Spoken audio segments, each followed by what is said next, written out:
She's the most successful alpine skier, male or female, ever, and a worldwide inspiration. We need a lot of women doing sports really, really well. The story of Michaela Schifrin's game-changing reign at the top of the slopes when we go person to person. The Israel-Hamas war. Stay with CBS News for continuing coverage. CBS News, 60 Minutes, Sunday on CBS. You can't get answers in a tweet on Face the Nation. We try to separate the noise from the news. You need to be able to have an actual conversation.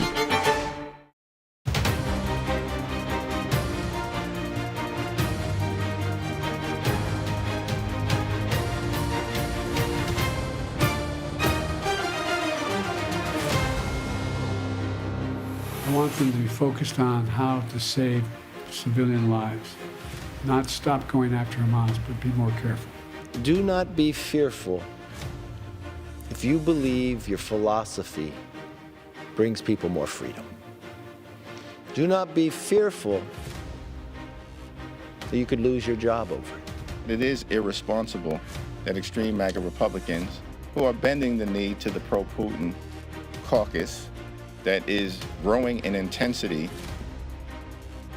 Hello, everyone. I'm Major Garrett in Washington. Welcome to America Decides. Senate Majority Leader Chuck Schumer said the Senate will return on Monday. That scheduling update matters because it cuts into the Senate's scheduled holiday recess.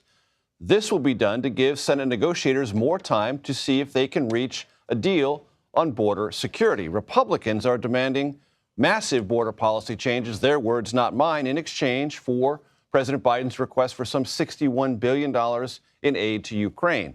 House lawmakers left Washington today for their holiday recess without reaching any agreement on this very difficult issue. They are deferring to Senate negotiators to see if a deal can in fact be reached. The White House is pushing Congress as best it can to pass that $1 billion of aid to Kyiv in the nearest possible time frame. CBS News congressional correspondent Scott MacFarlane joins us now. Scott is intrepid and knowledgeable as ever. He's also in front of the federal courthouse. Scott, why are you there and what are you waiting for? We're waiting for a verdict from the jury in the Rudy Giuliani civil defamation trial. He's already been found liable for defamation for what he said, the conspiracy theories he sowed, Major, about those 2 Georgia election workers.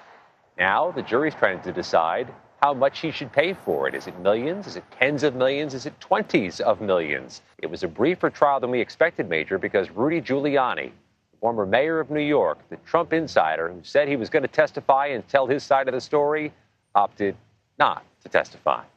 That's important, Scott, because Rudy Giuliani kept talking to reporters outside the courthouse, but never said the things outside the courthouse in the courthouse. The jury got to hear it, though, Major. On Monday, he had said he made a statement that continued his criticisms and his baseless claims about Shay Moss and Ruby Freedman.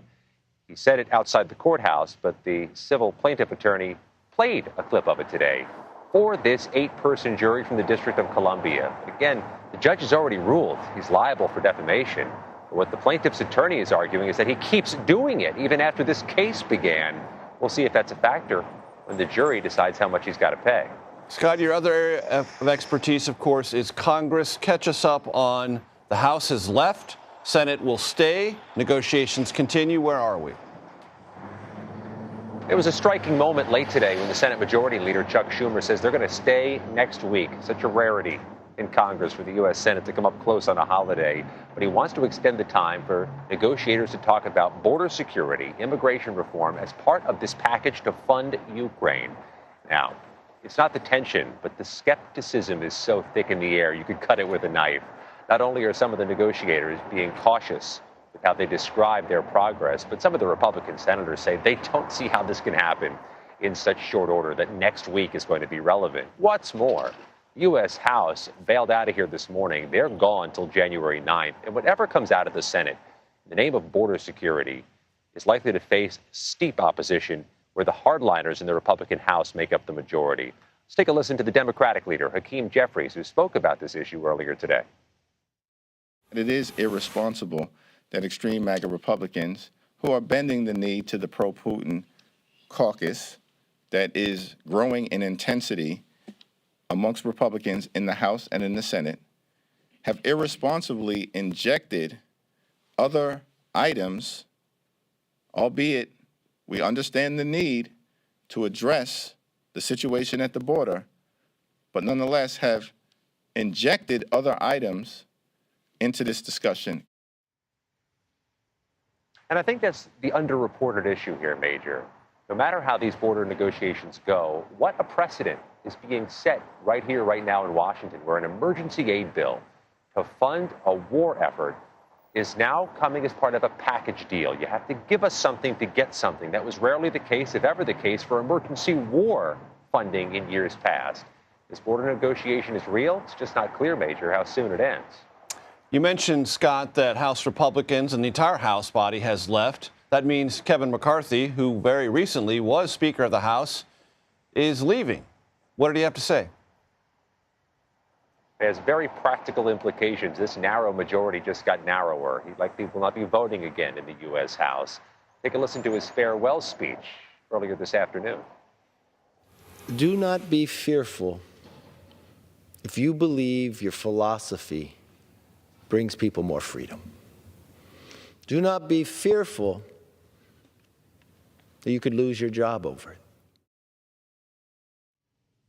A year that ended with history in a 15-round speaker vote to elect McCarthy ends with McCarthy leaving voluntarily. Year 2023 in Congress was quite something, wasn't it? Bookends on a history-making Congress, though maybe not in the ways it would like to make history. Scott MacFarlane, thanks so very much. As Scott mentioned, and as we discussed, the White House is open to supporting new and tougher border policies in talks with lawmakers, Republican and Democrat. Among the policy changes the White House is open to expelling migrants and an expansion of detention policies. Some progressive Democrats are not happy about this and are beginning the process of attempting to push back on those potential changes. CBS News senior White House and political correspondent Ed O'Keefe joins us with that angle on the story. Ed, pick it up from there. Well, Major, we now know the White House is engaging with the Senate on the details of this. What we don't entirely know is to what extent the president himself might be on the phone with Democrats and Republicans who are trying to cut the deal, or at least with Senate leadership. One thing that has been exposed over the course of this week, though, is that whenever the president tries to push an issue back to the middle, it, of course, upsets progressives in his party. He's done that again this week, in part because there aren't as many of them in the Senate in positions of negotiating power to sort of conduct those talks. And they've been boxed out of this, of course, because they're not necessarily in the Senate. The other group that got a little ticked off about all this week is the growing number of Latino lawmakers in the Democratic House and Senate caucuses whose numbers are growing, but whose level of seniority is such that they don't still necessarily have direct oversight or leadership of matters of appropriations, budget, homeland security, border security. So they're not naturally, and they're not a standout moderate deal cutter. So they're not necessarily engaged in these talks. And they've thrown a bit of a fit about this and suggested that the White House is throwing Latino voters under the bus. We tried to clarify this today with the White House as to whether or not they've been brought into the conversation. The press secretary suggests they have. But the chairwoman of the Congressional Hispanic Caucus told me earlier today she's heard from just one senior White House official. The Hispanic Caucus, after requesting a briefing on all of this, has not received one yet. And they are not being brought up to speed, which may not matter ultimately in the vote count, but certainly matters in the broader politics and the White House's relationship with Congress and with members of its own party. And it feels, Ed, as if there's been a bit of a seismic shift in what the White House is open to considering. About 3 or 4 weeks ago, things that House Republicans were talking about were dismissed almost entirely by the White House. They're not as dismissive anymore. And Republicans point out and make a valid point that the White House was silly to be doing that because it was the president, when he made this initial emergency spending request, that included requests for more money for border security and changes potentially in border policy, opened the door to it himself by putting it in that original package. And the White House presumed that by extending that olive branch, Republicans would be fine to just provide a little more money. Instead, it's turned into this broader negotiation over issues of immigration and border security policy. But here's the raw politics of it. You look at our CBS News poll out this week, 20% of Americans now say immigration and border issues are the top concern. That's the second issue on the list now just behind inflation. It has shot up, higher than gun violence, higher than concerns about the state of democracy or the state of abortion access or the war in Gaza. So the White House looks at all this, and our polling isn't the only one saying it, and says, we got to act on it. Oh, by the way, thousands, if not tens of thousands of people are crossing the U.S.-Mexico border every day. Highest numbers in some cases this time of year ever. So they have to act and understand that the politics of this are not in their favor. They're going to get hit by all sides. Ed, you mentioned the war in Gaza. The president said today he wants Israel to be more careful. Can you expand upon that? Well, I think we have the video of it that we can play people. We should see it first if we can. Okay, let's listen. I want them to be focused on how to save civilian lives, not stop going after Hamas, but be more careful. That short answer, Major, is in response to reporting today that the Biden administration, through the National Security Advisor Jake Sullivan, who's in the region this today and tomorrow, is essentially telling the Israelis, get this over with by the end of the year. Administration officials here at the White House today denied that, and then you see the president himself saying, no, just be more careful. The challenge, of course, is this is urban warfare that we have not really seen before. The other problem, of course, is that so many civilians have been killed as Israel tries to root out Hamas leadership. And just this week, finally, publicly, the president has been far more skeptical and critical of Israeli leadership, not saying get it over with, not saying stop it. You saw him there pretty clearly say, go after Hamas, but, be more specific or more careful about it. That's a departure from the last several weeks, but again, is rooted in domestic politics. He's heard and seen in polling members of his own party increase their opposition to his support for Israel. And the world over is quite concerned about this. Even at the UN this week, there were attempts to stop all this. And of course, the U.S. stepped in and tried to stop it. So another big challenge for him amid all the others. Ed O'Keefe coming to us from the North Lawn of the White House. Thanks so very much. Next, John Kirby of the National Security Council joins us to discuss efforts on the White House's behalf to get Congress to approve aid to Ukraine and other issues, and whether or not it was a mistake for the White House to put that Ukraine aid alongside funding for Israel and border policy. You are streaming America Decides.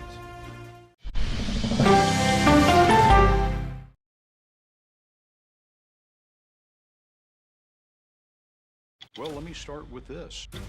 This really happened. Have you told the government? Did any of that make sense? What's your response? You want me to just What's wrong with that argument? What have you learned? Do you know why? Why? It's time for 60 Minutes, Sunday on CBS. An original documentary from CBS Reports. Since you started La Soup in 2014, do you have any sense as to how much food you've rescued from the landfill? We've rescued 4.5 million pounds. I can't even fathom how much food that is. And that's one little person in one little city in America. We're going to call this chicken piccata. We did 450 of these meals today. This is the exact dish that you and I are going to have. Yep. Oh my God. Is it good? Mm-hmm. Having a plan of how to keep people fed should be in every single city. If we eliminated food waste, could we eliminate hunger? Yes. Eating Trash, now streaming on the free CBS News app. An original documentary from CBS Reports. You had a substitute teacher that was pretty popular. What was his reputation? Everyone loved him. You had to miss a test. What did he offer to have you make up the test? He said that I can come by after school was all over and just take the exam. The blinds were down. He closed the door. The next thing I knew, he was right next to me. That's when I realized what was going to happen. Even if I wanted to scream at the top of my lungs, no one would hear me because no one was there. He told me that if I ever said anything to anyone, he would kill me and he would kill my family. So I did it. Pledge of Silence, now streaming on the free CBS News app. He was there when the war in Ukraine started. Extreme history. It's a big moment. The extraordinary story behind Sean Penn's new Paramount Plus documentary, Superpower, when we go person to person. An original documentary from CBS reports. AI is among the most world-changing technologies ever. Curing diseases, scientific breakthroughs, making lives better. They can help us with medical discoveries, scientific discoveries, doing better agriculture, having cures for things like Alzheimer's. It's also going to really transform the way we work. The uplifting potential of artificial intelligence is limitless. It gives you a friend, somebody to chat with 24/7 that is non-judgmental. He makes me feel loved and desired. And so are its downfalls. The problem with all this AI is that it's unpredictable and uncontrollable. The choices we make now will have lasting effects for decades, maybe even centuries. The ChatGPT revolution, now streaming on the free CBS News app. It's like a screenplay, something straight out of Hollywood. Human remains found this week. The mystery would haunt investigators for years. A gripping true crime original, 48 Hours, now streaming on the free CBS News app. Tonight, the discovery that could help millions of pregnant women suffering from severe morning sickness. Plus, turbine power is taking off, but why are some offshore farms facing headwinds? And bringing holiday joy to military families who've experienced the ultimate loss on the CBS Evening News. Welcome back to America Decides. President Biden this week said that Russia is celebrating, as he said, celebrating Congress's inability to pass funding for Ukraine. The White House says it is willing to compromise on border policy in order to obtain from Congress that Ukraine aid. Earlier today, I spoke with National Security Council Coordinator for Strategic Communications, John Kirby. I want to read to you a lead paragraph produced in Moscow by the Associated Press about President Vladimir Putin's question and answer session today. Quote, emboldened by battlefield gains and flagging Western support for Ukraine, a relaxed and confident President Vladimir Putin said Thursday there would be no peace until Russia achieved its goals, which he says remain unchanged after nearly 2 years of fighting. Admiral Kirby, is there anything in that AP lead paragraph with which you disagree? I don't think there's any reason why Mr. Putin should feel emboldened by battlefield successes, because he hasn't achieved any significant battlefield successes for many, many, many months. In fact, the Ukrainians have, with our help and assistance and those of like 50 other countries, clawed back more than 50% of the territory that the Russians took in the early months of the war. So while his strategic goals haven't changed, his ability to achieve them he's nowhere closer. That said, and this is an important point, Major, his goals haven't changed, and that should give us all pause for how long he might be willing to continue to strike at civilian infrastructure, to kill Ukrainian soldiers and fight units on the ground in the east and in the south. And that's why that supplemental funding request that we've got up on Capitol Hill is so important, because his goals haven't changed. We've got to make sure that the Ukrainians have what they need to continue to defend themselves and to claw back even more territory. Admiral Kirby, you know well the House of Representatives has left for its Christmas work period or recess. That means the status of that supplemental funding request is at best in limbo, possibly dead until the new year. Your reaction? Well, it's a dangerous time of the year to be walking away from Ukraine. This is not the time to go home for the holidays and to have eggnog. This is the time to step up and prove to the world and to Mr. Putin that we mean what we say when it's not okay for him to invade a neighboring nation. Our strong message to those House Republicans who decided to hold hostage Ukraine funding is stay in town, do the critical work. We're willing to sit down at the table and negotiate over issues like the border. This is now not the time to be walking away from Ukraine. But they've left, Admiral Kirby. They're already gone. Well, that's I understand that. We'd like to see him come back, and we'd like to see him sit down and do what's right for Ukraine. This is, again, a critical time of the year, critical months ahead here. And as I also said, the president and our team are willing to sit down and negotiate. We're willing to have a constructive conversation about border security and even border policy. But you can't do that if the other partner decides to walk away. Admiral Kirby, is it possible that there would still be some money to assist Ukraine through the early part of this year, meaning if Congress came back and got this done, let's say the first, second, maybe third week of January, there would not be a gap? That would still be a gap. That said, we have enough funding left to get us probably some additional security assistance to Ukraine before the end of this year.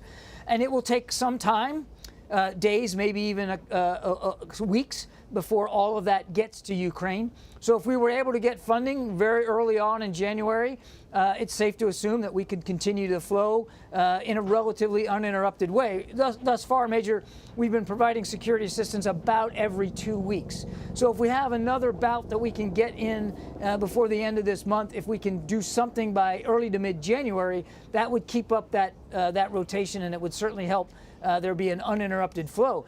From the vantage point of the White House, was it a mistake to put Ukraine, Israel, and border issues together?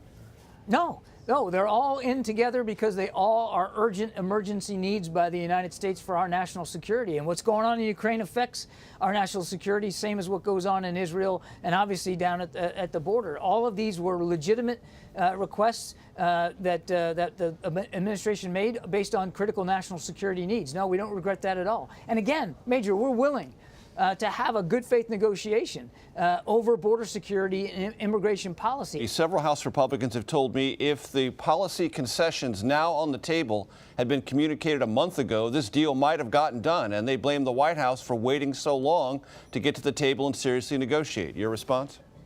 Look, I'd let the House Republicans speak for themselves on that. I mean, we put this supplemental request on the Hill back in October. I mean, this isn't something. But without the policy concessions, Admiral Kirby, you know that was money, not policy. We put the supplemental request back in October. We said then we're willing to have a serious conversation. If they're serious, then they wouldn't have left for Christmas. Interesting. When the president said earlier this week that there had been indiscriminate bombing by Israel in Gaza, what did he mean? He's talking about concerns, genuine concerns that we've had about the Israelis' intent to minimize civilian casualties and yet not have always the results and the outcomes to that effect, and that there have been many thousands of innocent Palestinians killed and many, many thousands more wounded. And we want to see no civilian casualties. That's the right number, 0. So he's expressing a genuine concern that we've had and that we've expressed to our Israeli counterparts about being more surgical, more precise, more deliberate, more cautious in how they're going after legitimate Hamas targets. This administration believes in a two-state solution. Do you believe the Netanyahu administration does as well? I'll let Mr. Netanyahu speak for his own intents here. I can only tell you that President Biden still believes that in the promise and the potential of a two-state solution. We understand that that's going to be elusive right now, that we're not close to getting there. But in conversations that Jake Sullivan, who was in Riyadh yesterday, had with the Crown Prince of Saudi Arabia, it was clear that the Saudis are willing to move forward on this idea of normalization between the two countries. Again, we're not close to that. It's not going to happen anytime soon. But that's an important step to getting maybe to a two-state solution. But here's the thing, Major. A two-state solution is going to require leadership on both sides, on the Israeli side and the Palestinian side. The right kind of leadership that's willing to be transformative, leadership that is willing to see peace and security for the Israeli people and for the Palestinian people. President Biden's not giving up on that hope, and he's not giving up on the conversation that we're willing to have with leaders on both sides about being those kinds of leaders. Admiral John Kirby with the National Security Council, thank you so very much for your time. Thank you. Re-election concerns, well, they're growing at the Biden White House due to, among other things, the president's slipping support among constituencies, some of them very important. African Americans fall into that category. We'll discuss that next. You are streaming America Decide.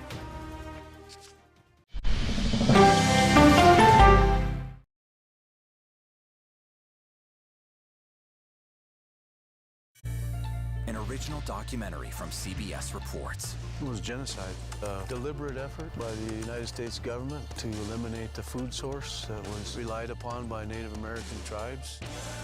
American bison were slaughtered and Native Americans displaced. And that's how tribes were subjugated to reservations and our lands were taken. But now, through conservation efforts at Yellowstone, Buffalo provided everything that we needed. Now they need help. a herd grows. We need to step up and help them. And a culture is reborn. When the buffalo return and come back, that's when our tribe will begin to heal. Yellowstone Bison Revival, now streaming on the free CBS News app. She is a beloved American icon and head of a media empire. But is Oprah Winfrey happy? How do you define happiness? Yeah, I call it happierness. Find out when we go person to person. An original documentary from CBS Reports. That desired farm is a wonderful place to raise children, and it still is. Promises broken. Black Americans have been the target of racism and discrimination pretty much from the time they acquired ownership in the land. Costing black farmers hundreds of billions in generational wealth. They did everything to make sure we were run off that land. But communities are uniting to continue the fight. Collective ownership is powerful. To keep their land and their dreams alive. To watch my children play on land that we own means everything. So land is power. Most definitely. 40 Acres and a Mule, now streaming on the free CBS News app. She's a country music legend, philanthropist, fashion icon, and now rock star. I think there's a lot to be said about being comfortable with who you are. Find out what's next for Dolly Parton when we go person to person. There is no more room in our city.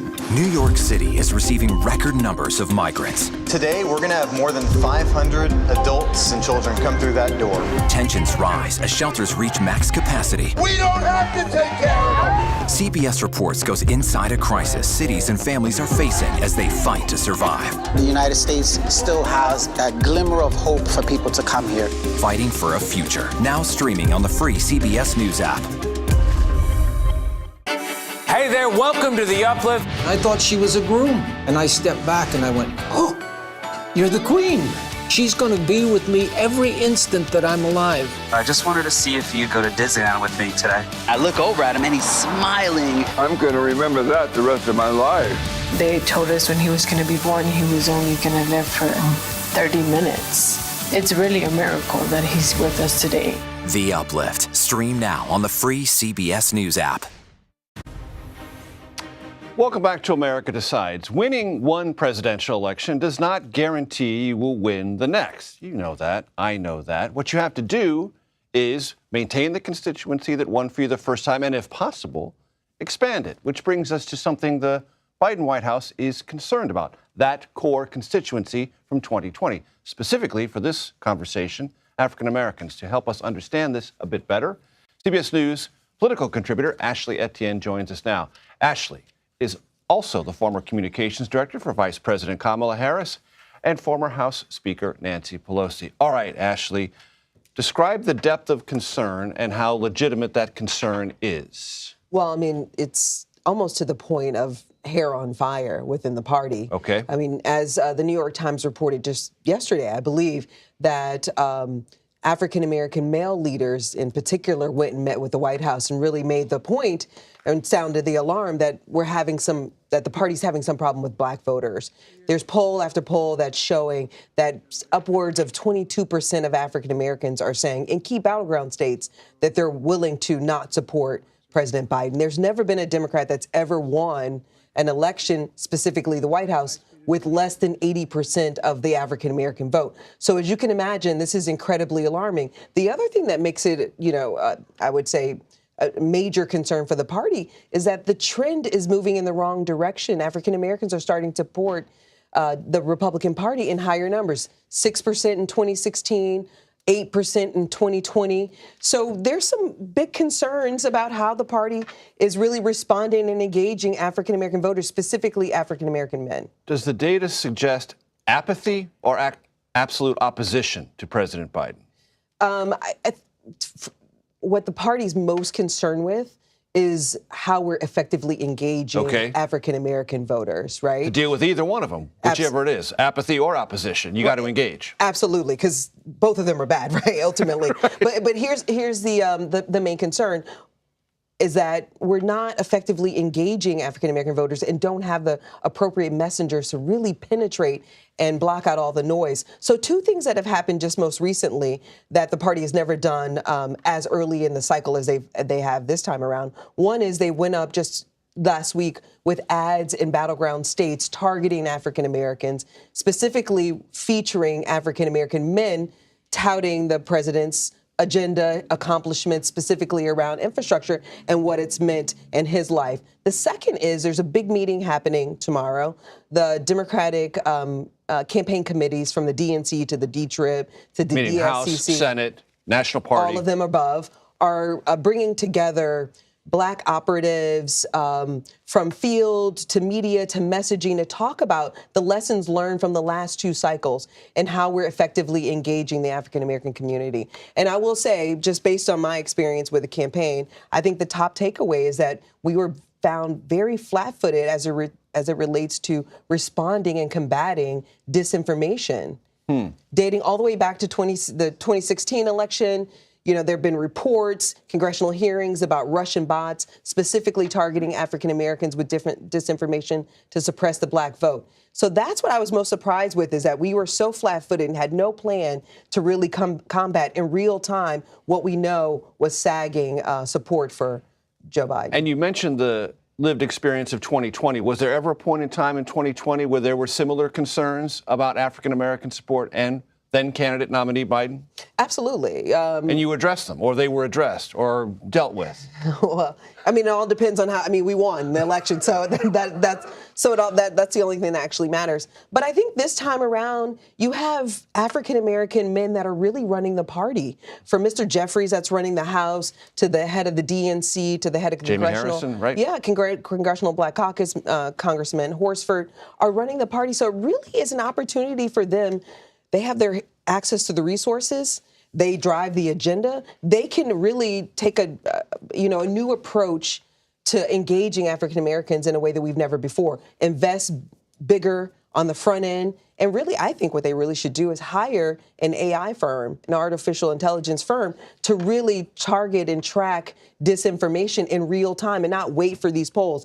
In 2020, in the 2020 election, it was about probably 30 days out where we started to see in the polls, internal polls, that we weren't doing very well among African American men. But we had no way of combating this disinformation. So if the campaign is any kind of smart this time around, and if the African Americans and the leaders are concerned about this, I think the one thing they should do is hire an AI firm to actually target this disinformation and combat it effectively. A phrase to keep in mind, ladies and gentlemen, if the campaign is any kind of smart. Ashley Etienne, thank you so much. That does it for today. You have been streaming, and you are continuing to stream CBS News.